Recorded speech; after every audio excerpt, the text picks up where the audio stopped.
All right.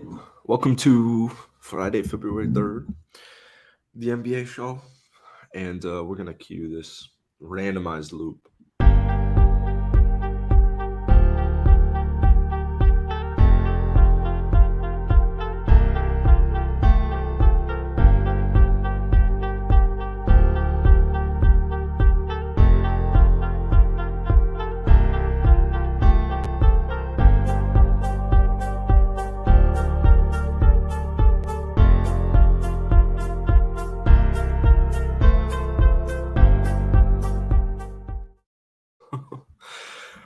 All right, guys, what is up? We're currently solo. I don't think that'll be going on for the whole time. Mr. Producer Aseo is not here. So, oh, man, I don't know how on earth he does this. All right, we got a lot to talk about, though. So, we're going to pull it up and I'm just going to talk about this while we figure it out. But the last game of the night was I think, opening a new tab. All right. No, that's not it. All right. Anyways, last game of the night was Bucks Clippers. All right. Now this game was fascinating because after the first quarter, it was 15-24, and after the first half, it was pretty much still like a 7 point game, something like that. And it was weird because the Bucks were really struggling. Giannis was it's not like he was being shut down by any means, but it was more so, Kawhi was doing a really good job guarding this man. So second half comes out more so even in the third quarter, or sorry, fourth quarter, you have Giannis just take over the game. The Clippers were not really doing well. Kawhi wasn't shooting well. Paul wasn't shooting well. And at the end of the day, Giannis ends with 54, 19, and 2. So I've seen enough. We've seen Chris Middleton be back for a while now. And, the thing is, the Milwaukee Bucks are a great team. Just like the Boston Celtics. We've talked about it all year. It's kind of hard for me to even picture Philadelphia, as good of a team as they are, as dominant as Joel Embiid is, and it's crazy, by the way, that he's not an all-star starter. It's absolutely ridiculous. The Nets are kind of a wild card. You could go with a coin flip. They were my preseason finals prediction, so I will definitely be rooting for them. But they're kind of random. Like, you don't really know what you're gonna get from a night in to night out basis. So to me, the two best picks, if I was a betting man in this conference, are without a doubt the Milwaukee Bucks and the Boston Celtics. And judging from last year, until I see differently,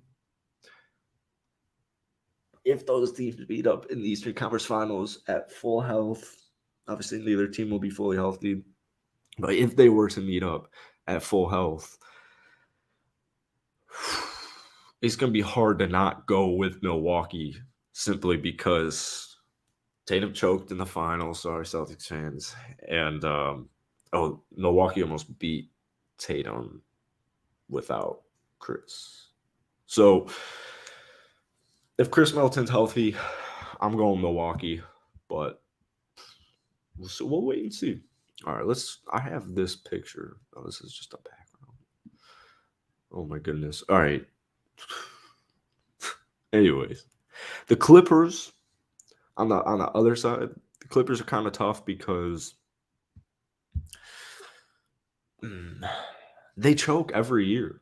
I don't. It's just kind of that simple. They really do choke every single year.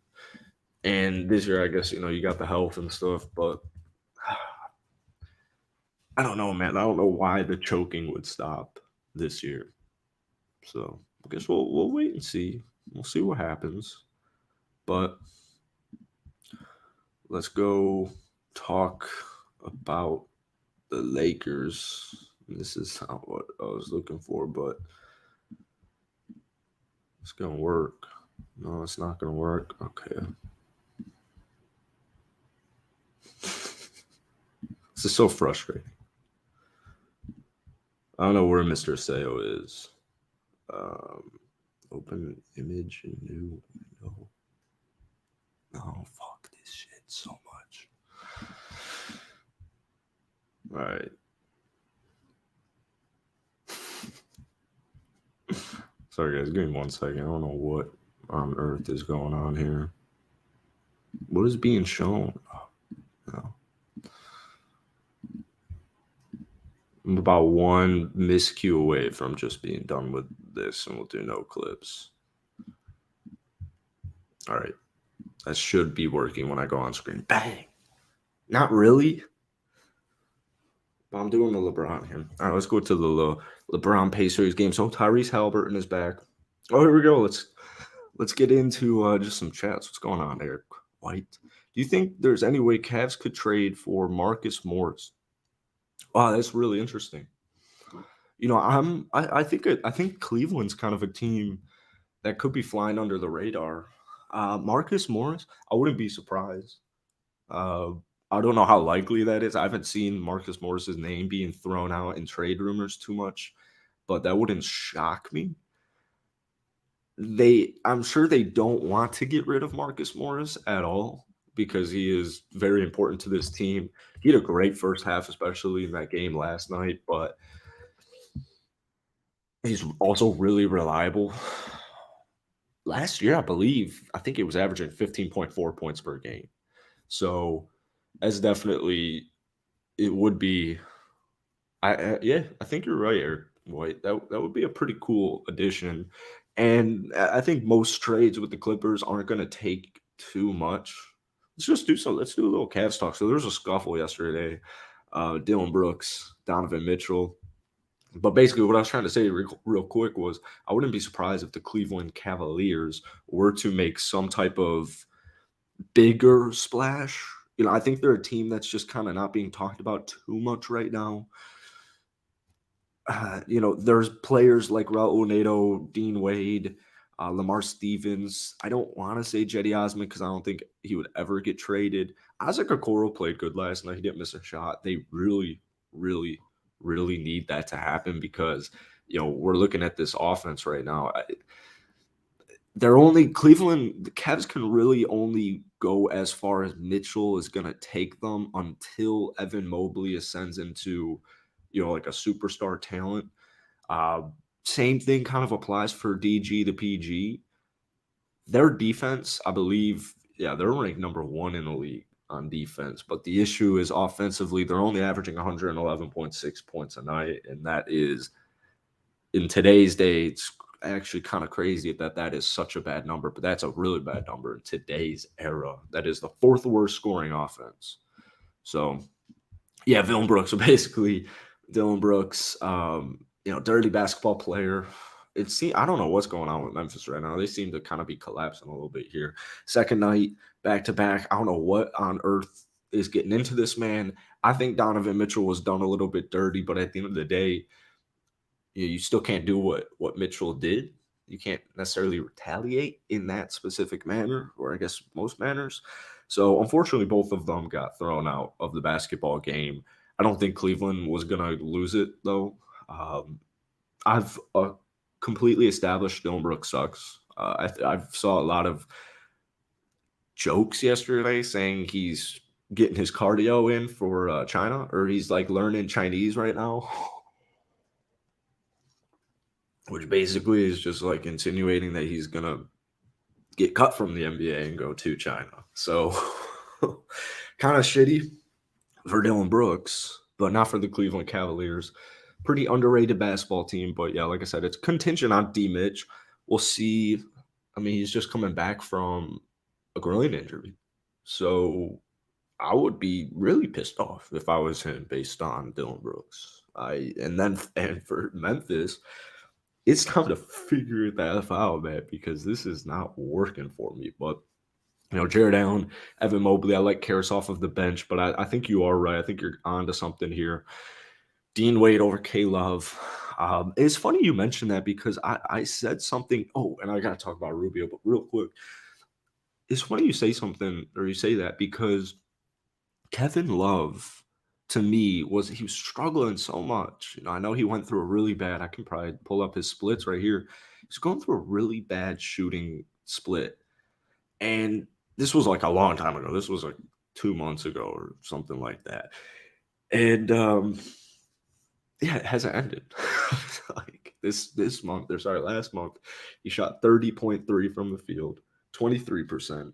And I guess, you know what, it did improve a little bit in December, 42.5 from the field, 38 from downtown, still getting me a lot of rebounds, still getting me 7 rebounds, but the points just went, I mean, they went downhill drastically. I remember K-Love last year, yeah, he averaged 13.5 points last year for this Cleveland team. So, you know, that Cleveland incident where Kevin Love was not happy, he was not thrilled, was not that long ago.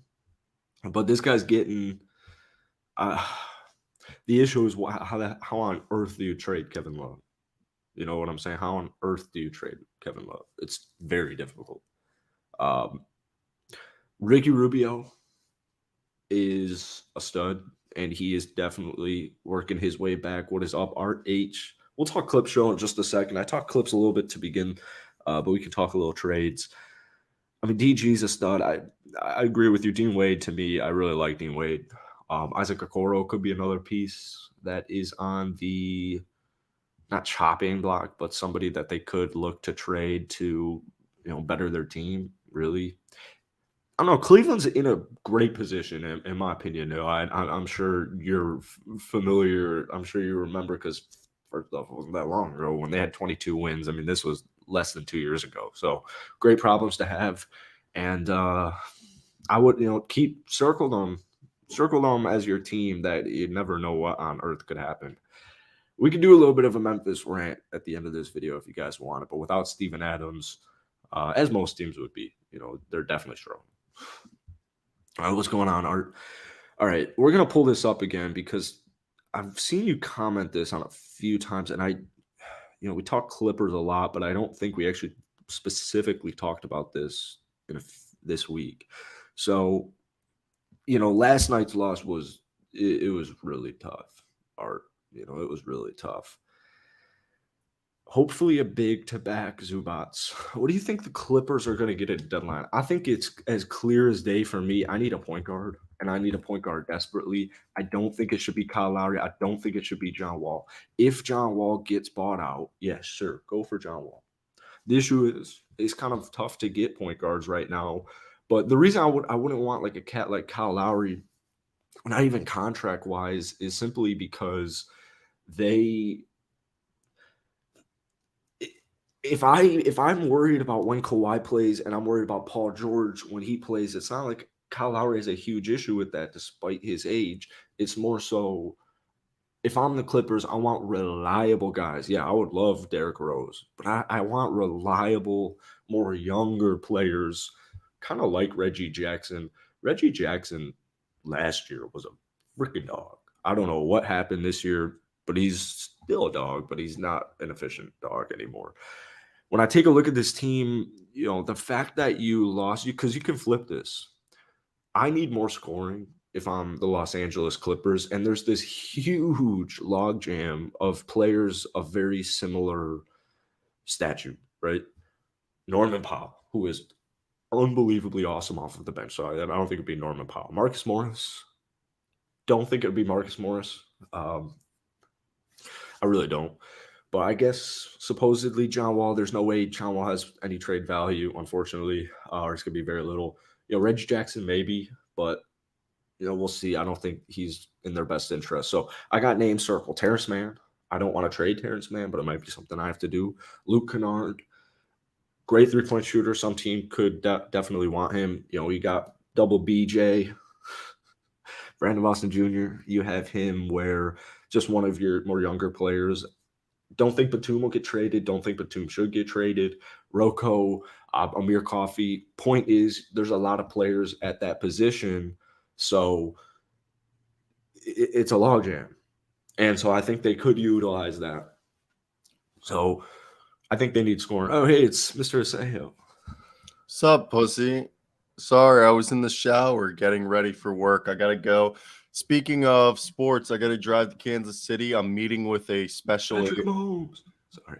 Now it's actually something to do with the Chiefs. I'm meeting Special Agent from Homeland Security, Tae Kuk Cho, and he's gonna show me the difference between authentic and counterfeit Chiefs gear, so cool. consumers can understand the harm in being like tricked by cheaper prices and shit like that. Yeah.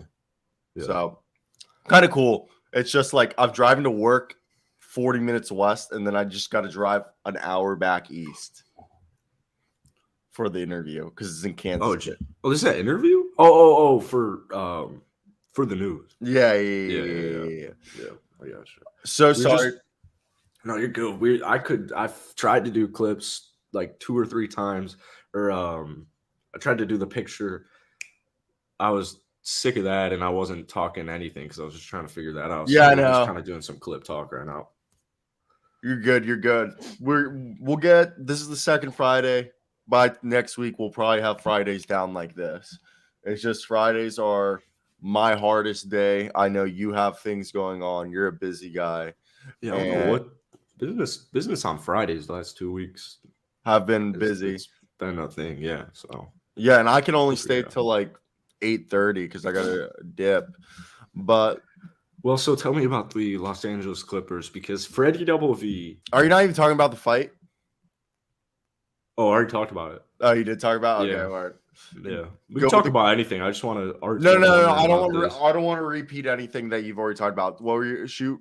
Tell me what you're asking me.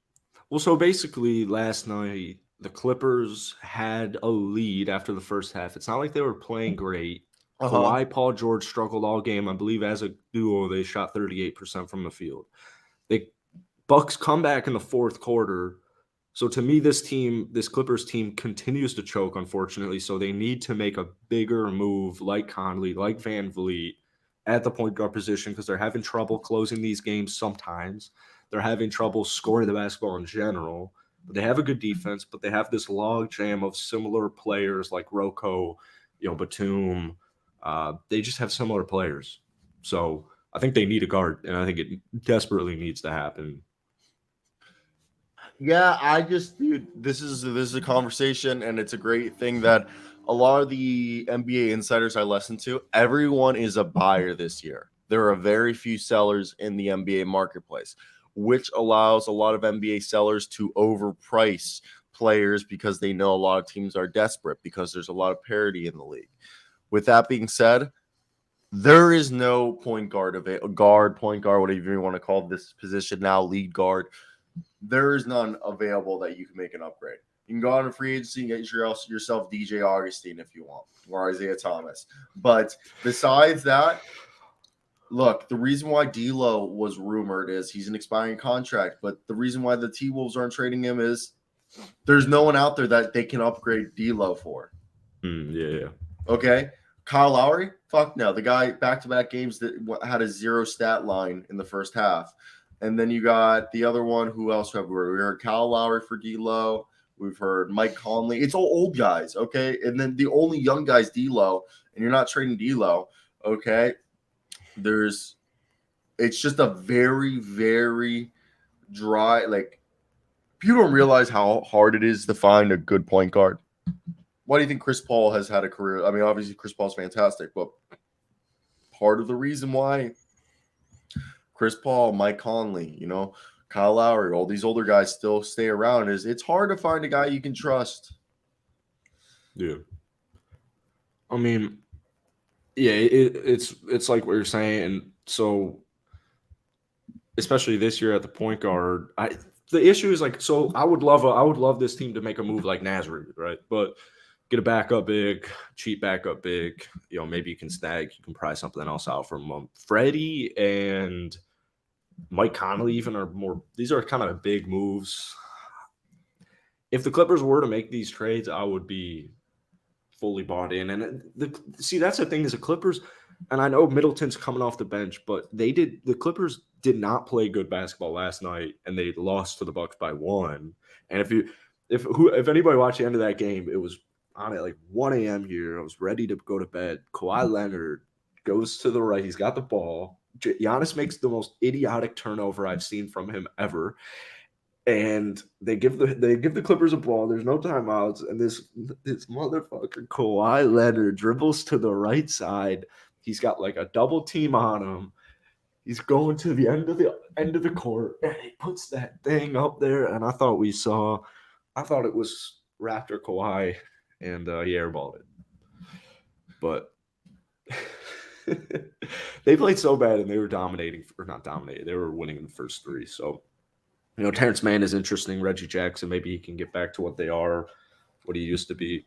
Trade deadline in general is going to be really fascinating. I know you're going to have a fun time. Yeah, have you listened to the This League Uncut? No.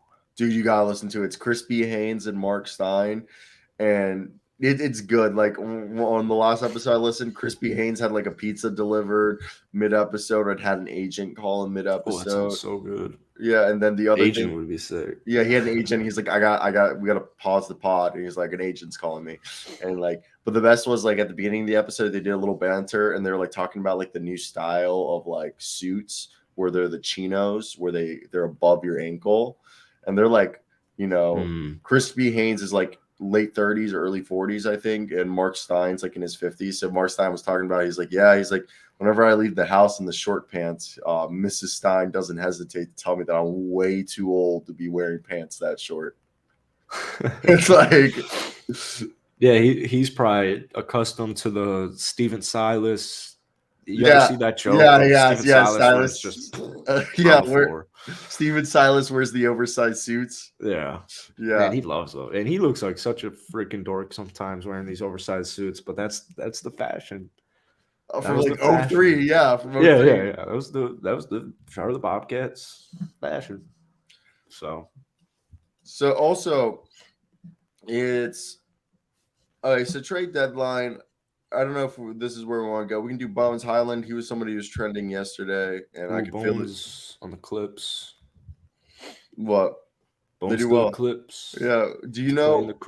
So this actually comes from Crispy Haynes on hashtag This League Uncut, and it's about the fact that Bones Highland and the Nuggets coach, primarily Mike Malone, does not get along with Bones Highland, and there is friction within Bones Highland and the Nuggets organization, as well as Bones Highland is demanding a larger role. But Denver is saying that they can't give him a larger role because concerns about his defense. So, yeah, which makes sense. Now, as you know, Minnesota Timberwolves are led by Tim Connelly, the former Nuggets executive who drafted Bones Highland. And he's very much interested in, the rumor is, a Jalen Noel and Naz Reid for Zeke Nnaji and Bones Highland. Would be something deal. Maybe you have the Timberwolves throw some picks. But more and more people are suggesting that the Nuggets will refuse to do any deal with the Minnesota Timberwolves due to the fact that the owner, Josh Kroenke, the son of Stan Kroenke, is actually butthurt on how Tim Connelly left the franchise this offseason. And out of pity, he will refuse to trade with Minnesota. And they're suggesting that now the front runner for Bones Highland services is the Charlotte Hornets, because Bones Highland and Zeke Nnaji, you can do, like Jalen McDaniels and Nick Richards if you want, and that gets you under the cap. Or there's some deals out there that you can get where it's like Jalen McDaniels and somebody else, or Nick Richards. So not only do you get like a wing defender, you also get a backup big. And they're also suggesting that they want to give Christian Brown more minutes. Yeah, I don't think that's, it is petty in a way, but that makes sense. I'm not going to help them. Like that makes sense that there's, all right, we're not doing that because of that. Like that doesn't work for me. Unless it was like a clear and cut trade, which honestly Naz Reid and Jalen Noel is kind of almost at that level, because that is a big ass. Yeah, the only thing is they're expiring, so you have to ask for picks. So that's kind of what we were just talking about too, though. The NBA is completely open, and it's been wide open for about 2 years now. And then Golden State came out of nowhere last year, it felt like. But the NBA is wide open this year. So and I wouldn't be everyone's surprised hesitant. if a team like Denver was like, all right, F it, let's go all in. And Bones Honestly, Highland says some dumb stuff to me. I love Bones Highland, but like I remember his Warriors comment. It doesn't shock me that Denver is trying to move on from him because his defense is horrible. And they just think he's immature as well. Like, I mean, you see the highlight on the thing, the top thing on the right there, Bones Highland Warriors. I think the quote is they are very beatable. So, like, am I going to hear that quote from? Is Nikola Jokic going to say that quote? No. yeah. Well, So, the way I think about Morant and this, Bones. if I'm Charlotte, I'm doing full court press because, and I'm offering James Book nights, Kai Jones, JT Thor. You can have every young guy. I'm just kidding, but that was a joke. That was a joke. But honestly, their young guys haven't worked out, and you're technically rebuilding. You're tanking. Why not? I mean, Teo Maledon's been great. You'll keep him. You could talk about the fact that, hey, let's bring in Bones Highland because if Bones works out, you got him for 2 more years. And imagine this means you don't have to draft really a guard. You can go for a wing if you don't get Victor Wembanyama, and you have a future backcourt of Bones Highland and LaMelo. That might be a little too what's the word, hopeful or optimistic for me. But Bones Highland, if I'm a team like Charlotte, for sure, most teams honestly, but definitely, I agree. If I'm a team like Charlotte, let's take the flyer on him, and he's still on that rookie contract, and he's got all this potential in the world to score the basket as we've seen time and time again. So it's not a bad idea. I agree. When do you think the first trade will be?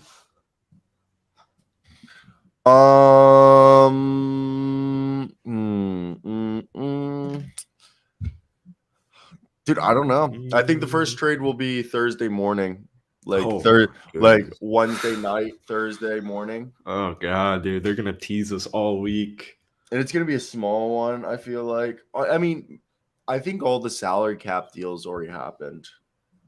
Okay. I wonder where Eric Gordon's going. I think a lot more people are getting bought out than we think. Oh, okay.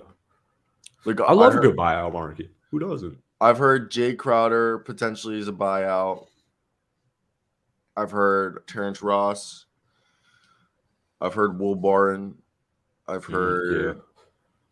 I'm trying to think of any point guards. I don't think there's any point guards. Rashawn Holmes was taken off. A month ago, we heard Nerlens Noel, but there's been nothing on that front. There's a few guys that there's been rumblings about. So I wonder where let's go. Yeah. Though I do have to go. I'm gonna leave you right here, buddy. I gotta go. Voyage. Yeah, gotta go to work, walk my dog, and then go to work. Drive 40 minutes. So I'm getting Luke on here, so Luke should join you in the next 5 minutes. All right. All right. Cheers, guys. Peace.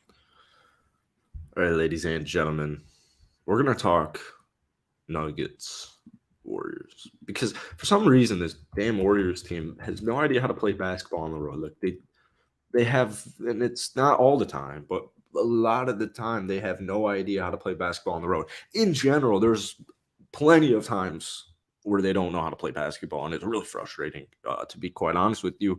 However, they were missing key pieces. Jonathan Kuminga got a nice start last night, and the potential is extremely bright for him. But you got to be thinking, if you're the Dubs, do we have enough right now? Because the answer might be no. However, on injured nights, back-to-backs, this is a team that's 500. They're middle of the pack in almost every statistic except for scoring and three-point shooting. So if I'm still making the most threes in the NBA, and I'm still scoring the third most points with 118,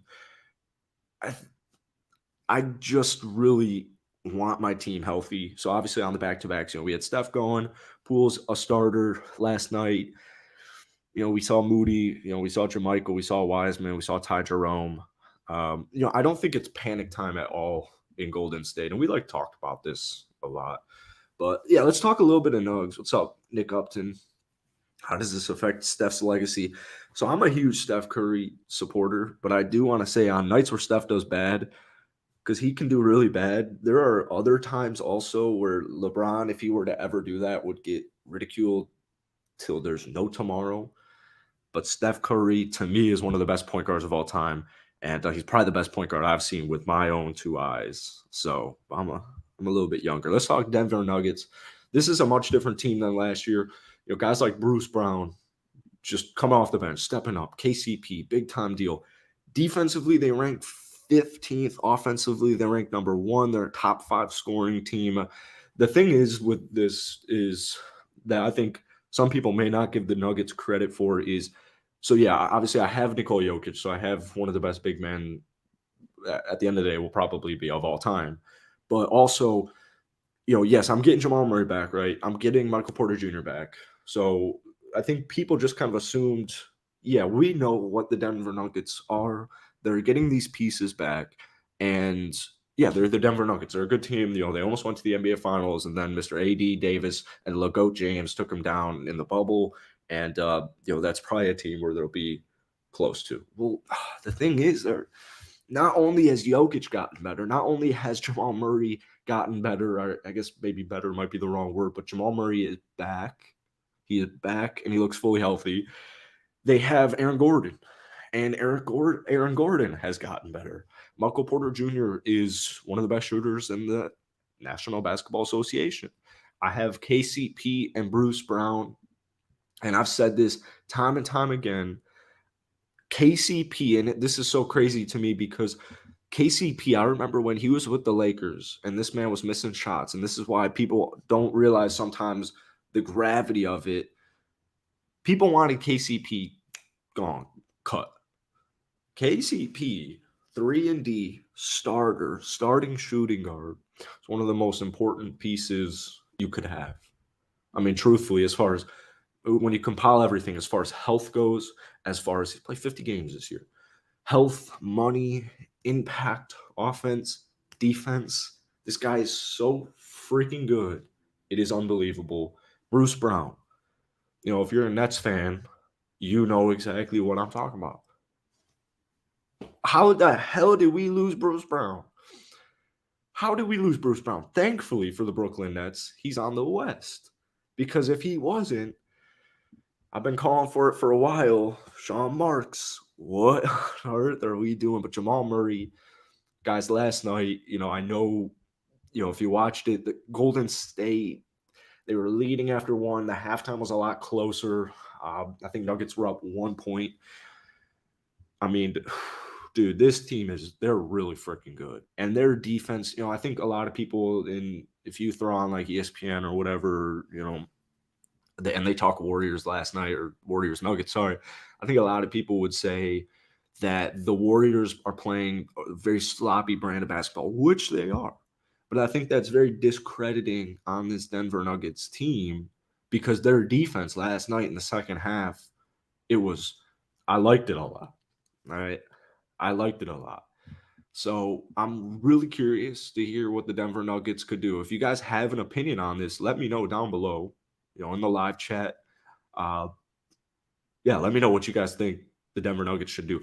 Cyro and I just talked about this. We talked about it all week. Naz Reid, Jalen Noel, I get it. They're expiring contracts, but if that move were to go down, they are, and it's a little close because of Golden State and technically LeBron and the Lakers, because you can never really count them out. But Denver, I think, would officially be my betting favorite. That's just the way she goes.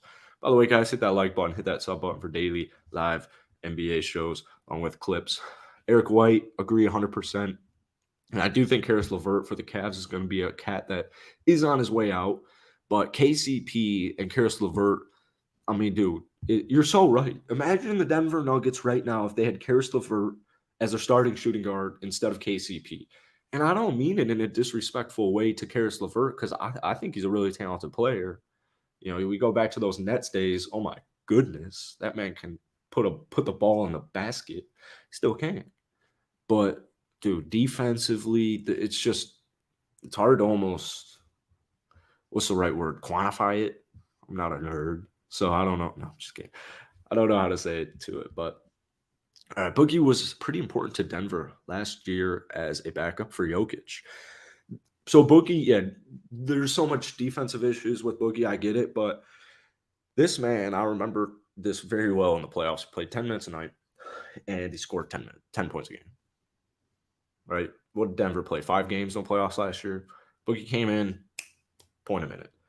That is very underrated. No matter what your defense is looking like, a guy who can come in off the dime with no rest, or sorry, no, he's been resting all game. You could just throw him in, bang. Or Boogie, we need points. Third quarter, bang. All right, here's 10. Give me 10 minutes. Here's 10 points. So yeah, RH, 100%. He was a steal. The price tag is what makes it so freaking difficult for that Brooklyn Nets team, where it's just like, what earth are you doing? It's almost like the Atlanta Hawks when they let Kevin Herter go, because it's like, oh, well, should we really be that cheap?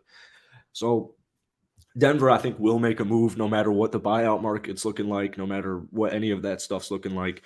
Bench scoring, I think the stats might not be that bad. Let's see if I can pull it up real quick. Because the fifth best scoring offense in the league. Oh, damn, I don't have it. But to my knowledge, I don't think the Nuggets bench scoring statistic is as bad as it can be on some nights. Guys like Bruce Brown, I guess Bones when he used to play for him. Jeff Green, Zeke Naji. That's my big question mark. The starters are set, and I think Bones Highland 100, not maybe not 100%, but I think he does probably get moved on for some type of bench pieces that can help him out. I'm trying to look here. I mean, every starter in Bruce Brown's untouchable, and I think the next up you have Bones Highland, who is pretty. I think he's pretty enticing to most teams. Like, I've even seen some Rockets fans say, yeah, you know what? Let's do it. Yeah, Naz Reid, Jordan McLaughlin, a 2023 second for Bones Highland and Devon Reed. That's a lot more. Najee Marshall, 2024 second round pick from the Pellies. The Pellies get Bones Highland. I think that's very possible. This would be a huge move that I don't see happening, but if they did, I would feel so good about Denver. Denny Avila for Bones Highland and Zeke Naji. This must be an older piece, because I don't think that they could get away with that anymore. Ooh, and this Precious Achua and Otto Porter Jr. Otto Porter Jr. is done for the year. Why would I want? This is a recent article. What does Otto Porter Jr. offer me? If healthy, he would be. Yeah, if healthy, it's likely just viewed as guaranteed money that Toronto won't on their books. So, yeah, all right. In that trade, they got Precious Achua, so that would be cool. But if Otto Porter Jr. was out, that'd be absolutely insane. All right, let's see what we got. Because it gave up Allen, replaced both of them with Ben Simmons. I know we have not the most Ben Simmons supporters on this show, but I'm still a pretty big fan. All right, guys, we have a couple options here. Lakers, Heat, Knicks, Bulls, Hornets, Mavs, Pellies. Could even get into a little stuff about today. We're obviously playing a game of Pirtle. Damn, dude. Where the hell did that come from? All right. So, all right, let's just do a quick talk on the Lakers. All right, let's do it. I know people don't love to talk about the Lakers, but I think people will be very upset that they didn't talk or watch enough Lakers when Mr. James retires. Just real quick comments on it. Tyrese Halliburton is so freaking good. I mean, the man is he is quite literally one of the best point guards in the league. And I think people were finally kind of starting to come around to that. It started a little bit last year, right? But when they got him, I think people are coming around to the fact that he did so much for Indiana. What would they go 1-10 without him? I mean, Indiana's 5 games below 500, and they were beating the Lakers for almost the entirety of the game. And I agree with you so much, Eric White. Lonnie Walker, this man took height. What was that? First or second quarter? This man tried to end. Who whose career did he try to end? He went right at it. It was just like Malik Monk's missed dunk from 2 nights ago. If anybody saw that, that was the best missed dunk I've seen all year. No freaking question about that. You're 100% right on LW4 though, especially if he's coming off of the bench, which that remains to be seen. Pat Bev starting, Schroeder starting. I do like Schroeder a lot, but Lonnie Walker, he's been getting better and better in his NBA career in general. But what's he giving him? 14.3 is my guess, and what I believe he gives him 14. So he's 14 tonight. My buddy and I were talking about. He's a big LeBron fan, so he's a big Lakers supporter, and we were talking about possible Lakers trades, and it just got a little too out of hand here. I do think Russ gets traded, man. I really do, and I think unless Russ is gone, I don't know how I would feel about the Lakers getting back to the finals. I know that sounds kind of stupid actually for a team that's 25 and 28, but a healthy Anthony Davis is a top 10 player in the league. LeBron James is playing at a phenomenal level, and I don't see why that would end. Rui Hachimura, he's going to have inconsistent nights like he did last night, 3 and 9 from the field, but just his length and size alone, I think is with a coach like Darvin Ham, I think he should be able to. It's like Brian Dable, Daniel Jones. He should be able to squeeze as much as you need from him, which is probably the worst way it could be worded. And yeah, that's definitely the worst way it could be worded. But you know what I'm saying? Like there's going to be, I think that was probably a big part of this trade too is, all right, Darvin, the defensive dog, we're giving you Rui. Squeeze out every inch of, so weird, offense he has, and defense, do your thing. TB31, obviously a good player. But here's the thing. And I know people don't like to talk about this, but the fact that the Lakers, and the thing is they played the Pacers, who have been really struggling. When your third star goes to a 16, yeah, you heard that right. Russ went to a 16 last night. Trade him. Honestly, just do what you need to do, get him off your team. And it sucks because he's such a lovable player, and we all want him to succeed. Every person on the planet wants him to succeed. And I did see that the Oklahoma City Thunder are open to the idea of a first-round pick, an unprotected first-round pick for Russell Westbrook. So that would be interesting to see what the Lakers would be able to get back, but it'll probably be a 3-team trade or some sort of big-time move. I don't know how you go to a 16, but to be honest with you, I really don't. It's just so bad. 4 turnovers doesn't work for me. Against a team like the Celtics, as we see actually all the time, they're going to guard you differently. And I don't think the Lakers are going to like what happens at the end of the playoffs or at the start of the playoffs if he's still on that team. All right, let's talk a little bit about Chicago Bulls. You see this Chicago flag. We don't talk too much Bulls on this channel because Cyro's got to fulfill his narratives. I'm just kidding. Not too many people are talking about my 24 and 27 Chicago Bulls who are suffering and struggling, and it feels like it's every single night. I was watching the Pacers-Lakers game, and Pacers were like, yeah, the Pacers have won one of their last 11 games, and it was against Chicago, and it's like freaking perfect. I remember over winter break being back home, going to my friend's house on the weekends and watching these Bulls games. I remember the loss to like Washington, Boston, and then we lost to Oklahoma City, and Josh Giddey and Shea just did what they wanted to do. They did whatever they wanted to do. I don't know, man. This team is so confusing because they beat Golden State for like the first time since 2017, and then they come out and they lose to the Pacers, and then they lose to Washington, then they lose to the Thunder, and then they beat one of the better teams in the league. They play up to their competition and down as well. It doesn't make any sense to me. All right. Eric White wants Vucevic for Capella and filler. Interesting, man. I really don't think Vucevic is the issue at all. Obviously he does. Yeah, Capella would help our defense out tremendously, so maybe it is a little bit more enticing to the Chicago Bulls. I view a lot of our issues on the offensive side.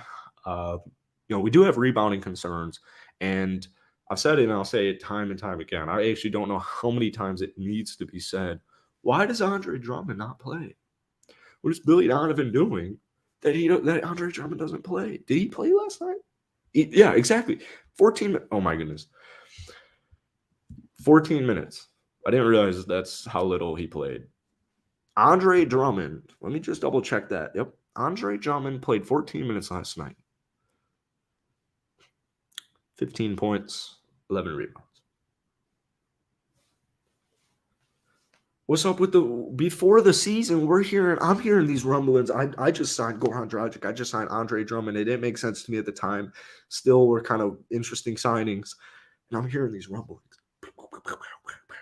Vucevic at the 4. The Chicago Bulls are going to deploy, Lonzo when he's healthy, LaVine at the 2, DeMar at the 3, Vucevic at the 4, Andre Drummond at the 5, and it's going to be, crazy. Bassmaster. Crazy.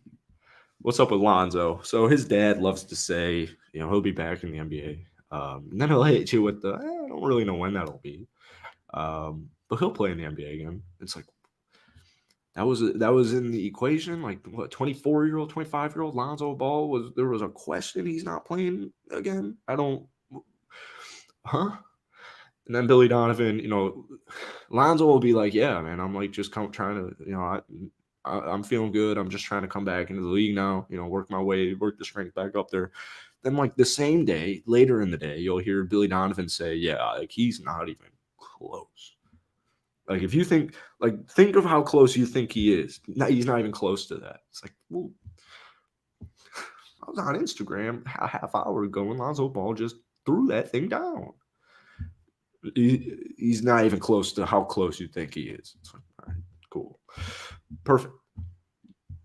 Trade Lonzo to Charlotte for Scary Terry. I hope it doesn't get to that point because I do think, obviously it's a tough look on AK because first off, you had to pay LaVine, otherwise you'd lose LaVine. But when they made those moves 2 off seasons ago and you got Lonzo and you got DeMar, the thought process is almost as if these guys are bridges to your eventual championship roster, right? So maybe DeMar is going to be a part of us when we, in our 3 to 5 year plan. Maybe not.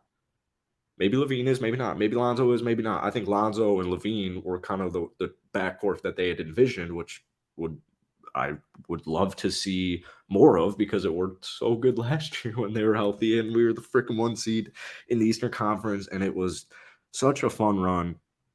But I said this to my buddy last night too. I'm watching the end of this Bulls game and I think there's about 3 minutes left. Charlotte came back a little bit and the Bulls needed some buckets, whatever. Like there's really like 3 or 4 minutes left on this game. And the announcer, LaVine makes a shot, and I hear the announcer go, and LaVine scores his first bucket since the first quarter.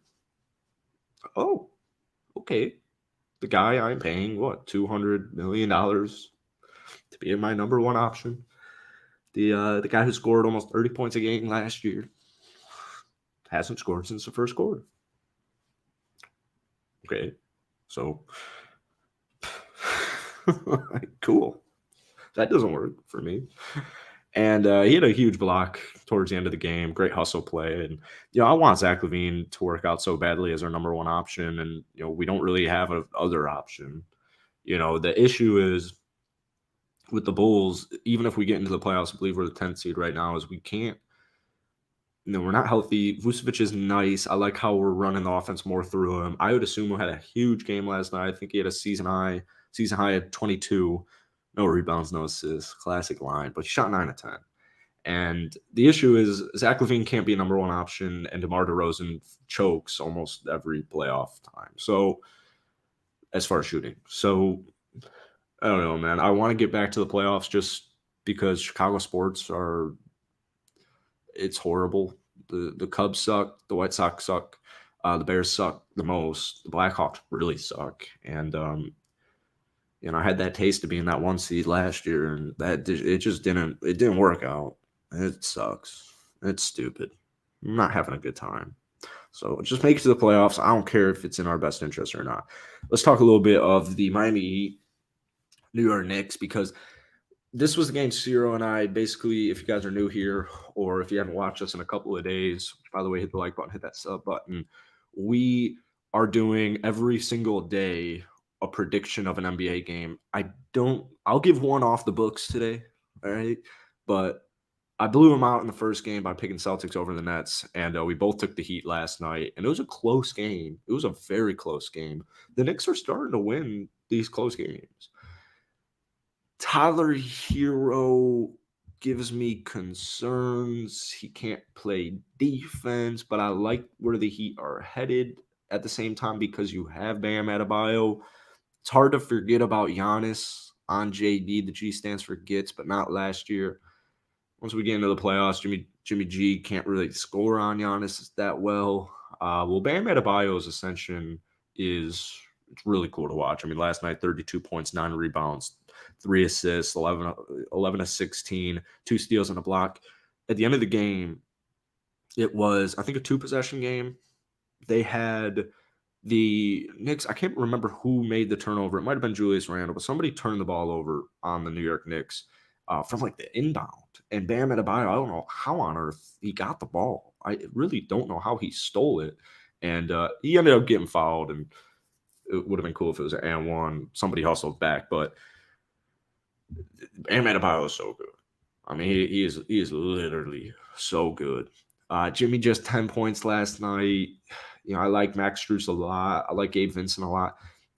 The issue is I can't have my starting point guard in Kyle Father Time Lowry give me 3 points. I don't care if you're Mr. LeBron freaking James at age 52. LeBron would actually, and Steph Curry. If you're Steph Curry at age of 57, if you're still in the NBA, which is like a really old age, this is like 20 years from now, I need more than 3 points. That's just like, he's so old. Kyle Lowry's so old. Well, okay. It's not really okay. I don't know what to do with that. You can't give me 3 points. Simple as that. On the Knicks side, Quentin Grimes finally came back to life a little bit. No Brunson. So interesting starting lineup, and RJ Barrett just kind of controlled it. I loved it. 30-pointer. Julius Randle, 23, 10, and 6, 3 steals. He's one of the more underrated players in the league. He started pretty solid shooting the ball wise. It was a scrappy game. You know, the Knicks kind of controlled what was that score after the first. They controlled the first 22 to 28. Score doesn't reflect that at all, but that's what I gathered from the game. Isaiah Hartenstein is so much better than Jericho Sims. And the reason I bring that up is because I still like Jericho Sims' projection because he's extremely young. But I picked Jericho Sims over Isaiah Hartenstein in fantasy, which sucks. Anyways, Jimmy Bucketless is starting to be so bad for his contract. So, I mean, he's an MVP candidate this year, according to most people. You know, it's at the end of the list, but he's an MVP candidate. And it's hard metrics are hard for Jimmy because of, especially of his defense, just his overall impact, you know, his overall hustle. It's kind of hard to put analytically.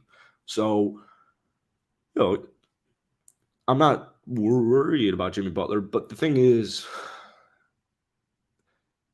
and you know what, let's actually just pull up his playoff statistics because it usually, Jimmy Butler getting stopped by Giannis is very much concerning to me. If Kyle Lowry's giving me 3 points, when the world's going to happen? Now, Oladipo is very important to this team if they can get normal Oladipo back, which he's been trending there. Let's go to the playoffs last year. Amazing job. Look at this. You guys can't see it, sorry. 27.5 points, 7.5 rebounds, 4.5 assists, 2 steals. He shot 51% from the field. Oh my goodness. And 34% from downtown. But then the year before that, 15 points. You know, that was the shutdown year. So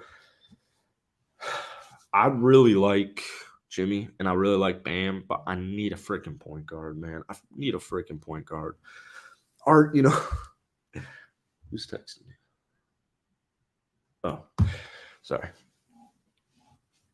I need a point guard. And obviously, as Art's saying here, the money with Duncan Robinson is just so freaking concerning. Depot is huge versus Cavs. Yeah, Depot is it is great for them to have him back. So it's not the Heat have been really doing well recently. I gotta figure out something at the point guard, man. I'm sorry, and I have my feeling, my thought is that they're not, and we'll get to the playoffs, and it will be tough. And this is exactly what I was going to get to here. Couldn't outrun or defend a cone. For our audio listeners, Bags just said it, so not even for our audio listeners, for any listeners right now. The thing is, if you can't outrun or defend a cone, what's the issue? All right, what's the issue with that? I'll tell you. The issue is cones don't have feet. Cones don't have legs. Cones can't do anything. Cones are fucking cones. And if Duncan Robinson can't outrun a cone, or if he can't defend a cone, if a cone is better than you, now Duncan Robinson can shoot, but sorry, Duncan Robinson, he seems like a really nice guy. I will say that. But you're right. You're right. Right? It sucks. I live now in Southwest Florida, and every Heat game I watch, I have to go on Stream East, which is a huge pain in the ass. But anyways, that had nothing to do with this next point. The big red flag with Duncan Robinson that the Miami Heat organization should have circled and been like, fuck, was when he was on I think he was on a podcast. It might have been his own podcast, but there was a podcast, whether he was on it or whatever. And he said, he was talking about the bubble finals, which were not even close. And he was like, LeBron would get the inbound or he'd get the rebound, and we'd be back in our defense. And the second LeBron got the ball in his hands, he would point to me across the court and say, switch. So if you're not a mathematician here, if I'm 30 feet away from you and I'm pointing at you and I'm saying, switch, red flag. I mean, that's going to hurt at some point, right? So, yeah. It's the worst contract in the NBA, and it's not a good feeling if I'm the Miami Heat. It's like paying, and this is like a horrible comparison, but you know how a lot of, who's the guy who said, I can't think of the NBA player, I think it was an NBA player, but a lot of the OG vets in sports, especially football, say to their young cats, don't take the max. If you want to win, don't take the max, because it screws you financially, and you might not notice it in the first year, and you might not notice it in the second year, but financially, you're effed. You're effed if you take the max, no matter who you are. Look at the Green Bay Packers; they're effed. So it's tough, man. And this Miami Heat team is dead last in scoring. We were just talking about scoring at the beginning of this show. You're dead last in scoring, but I have 3 20-point scores. So getting Depot back was ginormous for this team, but Duncan Robinson's appeared in just 28 games, 7 points. Yeah, he can shoot. He can make his free throws, but you know what? Let's play a game. Everyone watching this right now who wants to participate. What is Duncan Robinson's defensive rating? And, we know that defense rating isn't fully indicative of your defense, but it can give us a general idea. Oh, man, Hassan Whiteside was a beast back in the day. He gives me Chandler Parsons vibes. I can't slander Chandler Parsons. He said an idiotic comment about LeBron, but apparently it was a joke and it was taken out of context. Not quite sure, but one of my good friends is really good friends with Chandler Parsons. And I met Chandler Parsons in the Cabo airport as Nick saw him and was like, is that Chandler Parsons? And it was Chandler Parsons. And so he took a picture with us, and he's a really nice guy. But anyways, all right, let's play that game. I'm going to guess Duncan Robinson's defensive rating is 118. That's probably too high because the Miami Heat usually have a good defense, and that can hide it a little bit better. But let's see. 115. Not far away. Not very far away. All right. Now, we've maintained like double-digit people in this stream the whole show. So we're one game away. Might as well just finish strong. I do have stuff I need to do, but I thought it was at 10 o'clock directly, and it's not till 10:30. So, anyways, let's talk Pelly's Mavs. Really interesting game. Dallas got off to a fiery start. It was actually a complete blowout at halftime. It was 18. It was almost a 30-point game. I think it was over 25, but less than 30. It was a complete and utter blowout. And keep in mind, the Pelicans heading into this game, Pelicans are now below 500. This is a team that was almost top of the West not too long ago. And you're still without Zion. This Pelicans team had lost 9 straight heading into this one. This is a big time game. We're getting to that point where you have probably a little over 20 conference games. All of this matters in seeding, in tiebreakers, in all of that, and just like, having your team being on the right track. All these games are going to start to matter. And we'll see it as we do every year. Once All-Star break happens, it hits home a little bit more where it's like, okay, we're playing the Mavs. Seeding game here. We want that advantage, and we want to take down our competitor. Well, the Mavs decided to not make any shots, and they scored 25 in the third, and they scored 16 in the fourth.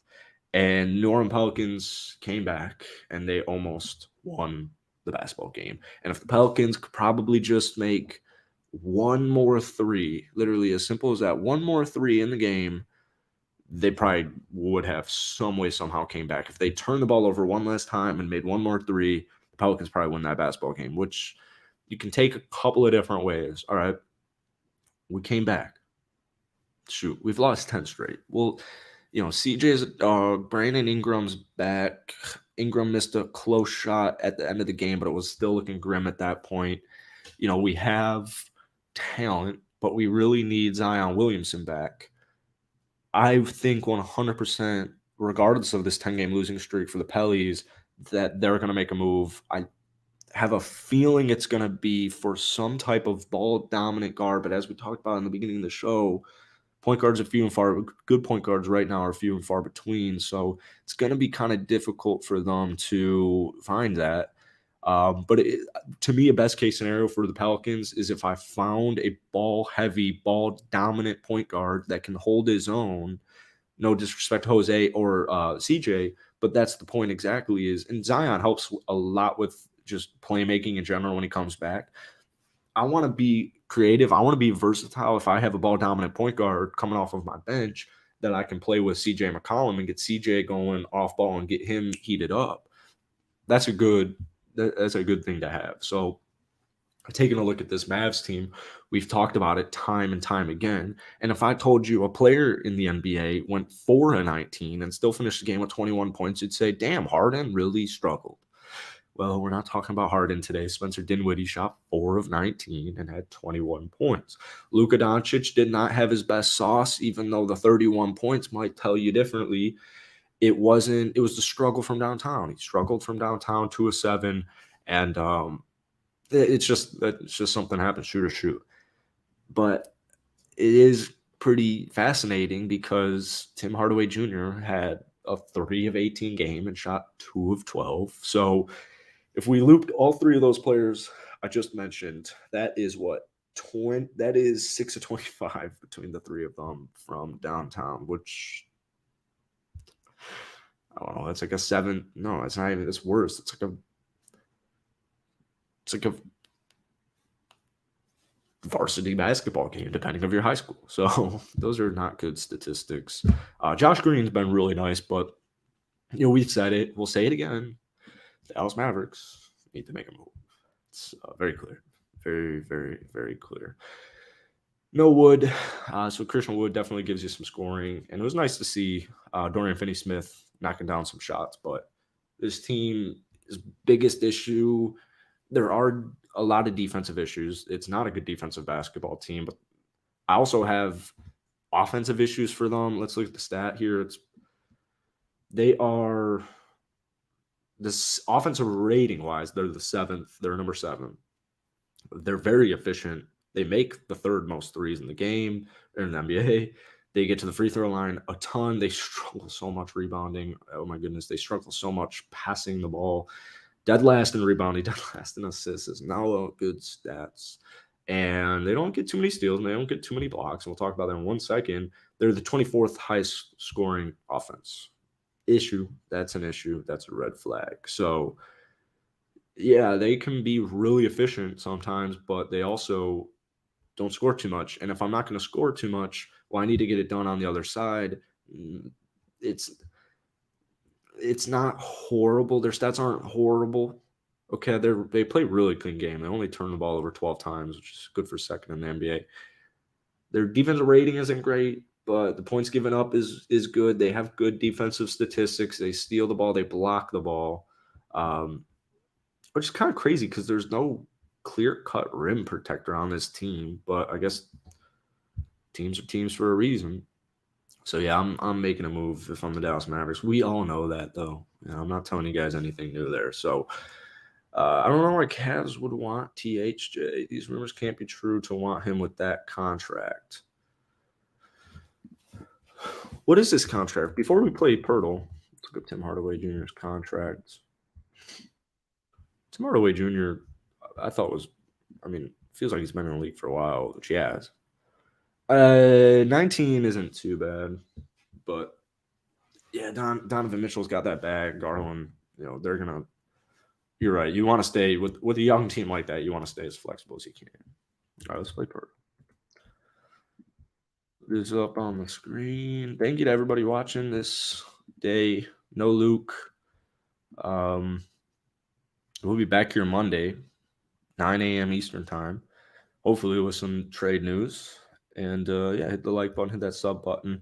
Appreciate heavy to Eric Whiteford and also Art H for carrying the chat today. I feel like I'm missing some cats. Shout out Nick Upton.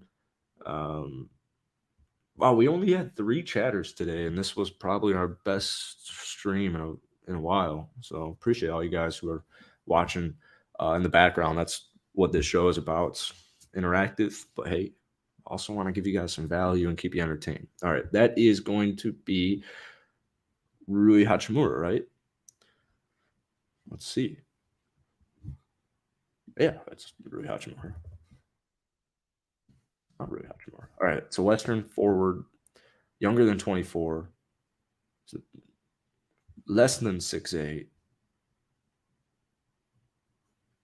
What conference is he in? He's in the West. He's not in the Pacific.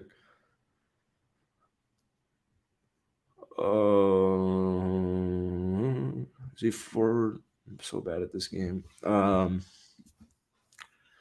right. I really thought that was Rui Hachimura. How's that now Rui Hachimura?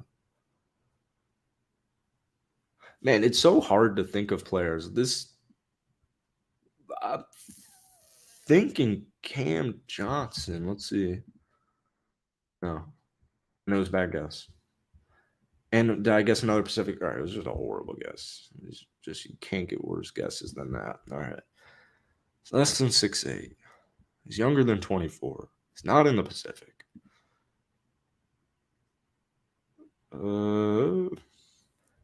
Here we'll go. Isn't Santee's taller? It's not gonna be Santee, but all right, Southwest. He's 22. Why am I guessing a 7-footer when they're less than 6'8"? That can't make sense. All right, we're not anywhere near panic time.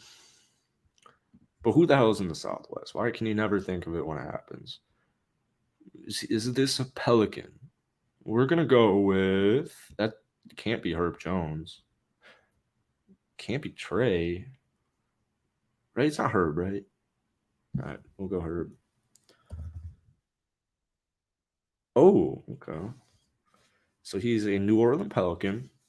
He is a forward, and he's less than 24, younger than 24. He's 22, and he's less than 6'7". And the longer that I can't guess this player is the worse it looks. This can't be Zion, right? Zion 24 yet? Dude, if it's Zion, I'm going to be pissed off. Wow. Oh my God, dude. Zion is 22. I'm older than Zion Williamson. That is messed up. That is absolutely messed up. Wow.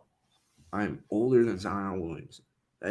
I remember watching him in college play in high school.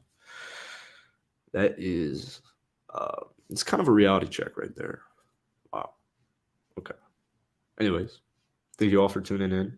Hopefully this gets uploaded onto Spotify, but this man, Cyro, goes to school and has a job and does YouTube and has a girl and, you know, a life in Kansas. So I don't know how he does what he does. So hopefully this comes out live, but we're on Spotify, we're on Apple Music, we're on all that good stuff, but we're live here every day on this show, 9 a.m. or sorry, Monday to Friday, live 9 a.m. Eastern Standard Time. So thank you guys. Hit the like button. It really helps out the algorithm. And we definitely made lemonade with, because I don't know how to do the thing on the screen. So you guys watch me talk for most of the show. Just this, which I really appreciate. Like, seriously, that's really cool. Hopefully, you guys were, entertained, and hopefully you learned a thing or two. Of course, I forget the jingle when you know a thing. I missed the lemonade joke and the like farmers insurance when you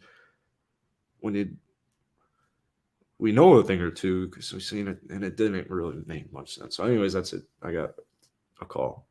Goodbye. Wrong button. Goodbye. No point.